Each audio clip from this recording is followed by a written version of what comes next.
தப்பி தவறியும் கூட வருகிற ஏப்ரல் மாதம் 29ஆம் தேதியை மறந்துடாதீங்க. சித்ரா பௌர்ணமிக்கு முன்பு வரும் மகா சக்தி வாய்ந்த சுக்லபக்ஷ புத பிரதோஷம் வருகிறது.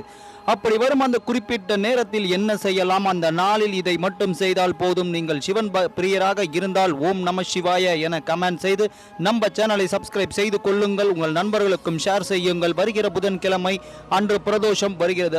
இப்படிப்பட்ட நாளில் இந்த நேரத்தை மட்டும் தவறவிட்டால் நஷ்டம் உங்களுக்குத்தான்.